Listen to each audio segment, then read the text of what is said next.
And welcome to our magnetic and solar features section here at the Smash News Network, least busted name in news.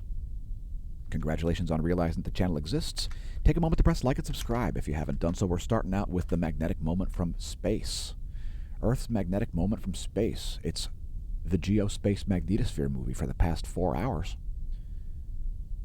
And we'll see a generally subsiding magnetohydrodynamic pressure here in the Earth geospace over the past 4 hours.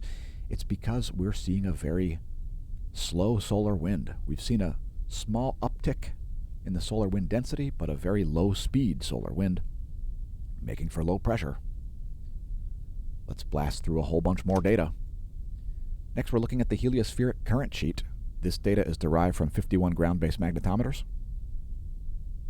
as well as magnetometers on stereo A at Lagrange 5 and stereo B at Lagrange 4. Earth is in a North Pole current sheet, and that could change soon. Don't be surprised to see a South Pole current sheet rushing our way as a result of the activity we see in the Northern Hemisphere. Here's the GOES magnetometers over the past 3 days. We did see a little bit of a magnetic spike there. We are seeing the arrival of some higher density solar wind here, which does sort of carry its own magnetic field with it. Next, looking at the line of sight ecliptic plane field plot, showing you sort of a earthly view here of the heliospheric current sheet. You can see the green portion there, that's the North Pole current sheet, and the red portion is the South Pole current sheet. Great graphics there from the National Sunspot Observatory website. And here's your line of sight coronal hole plot. You can see a vast series of coronal holes there of North Pole orientation. As solar cycle 25 takes its time, leave us a comment if you think a Terminator event is brewing. There's a lot of evidence to suggest it is, and zero evidence suggesting we're seeing a grand solar minimum.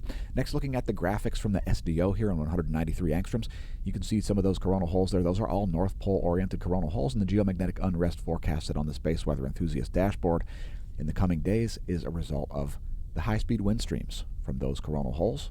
Yeah, coronal holes, they're blasting out protons at high speeds. Protons blasting out of those, and giving us insight into the magnetic field structure of the closest star. Next, we'll move on to sunspots. We've got a major sunspot group rising here, and the likelihood of major solar flares goes up significantly with it. It's already beta gamma class.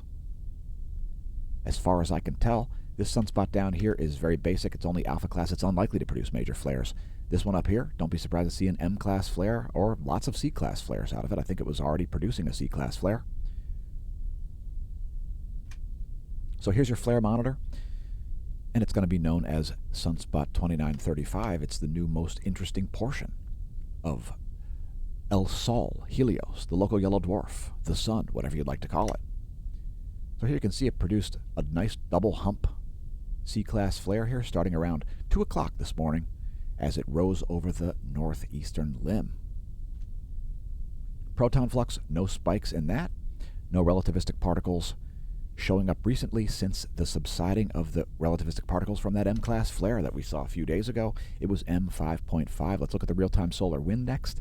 You can see this small uptick here in the solar wind density. Current conditions are solar wind density a little bit elevated here, over 20, about 22 protons per cubic centimeter. Solar wind speed only 312 kilometers per second. We can expect to see this density drop down and the speed rise up. It's the arrival of a coronal hole high-speed stream. The density spike at the front of it is characteristic of coronal hole wind streams. Next, taking a quick look here at the KP index. You can see the KP index is only at 1 here. For you new viewers, that's a measurement of global geomagnetism, and each one of those bars represents 3 hours. Feel free to pause the video if you like. And now we're looking at Earth's magnetic moment from the ground. This is scaled in nanotesla, magnetic flux density.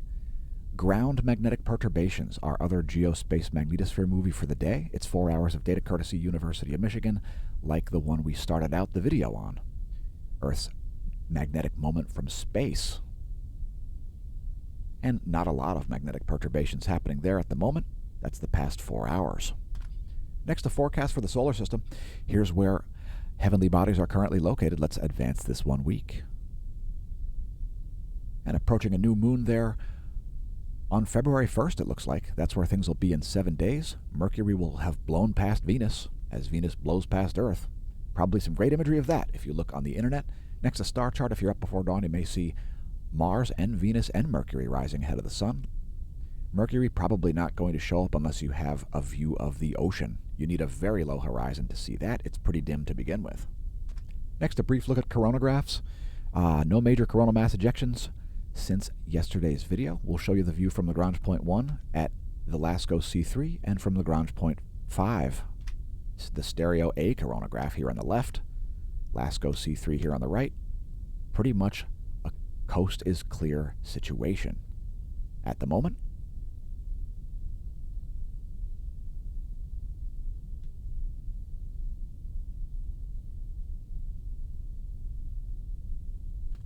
And thanks for tuning in, folks. Congratulations on realizing the channel exists. Take a moment to press like and subscribe. Share with your friends and foes. This was our solar features and magnetic environment section. And I've been your host, Dan, a.k.a. Smash-A-Mash, signing off from the Smash News Network, least busted name in news.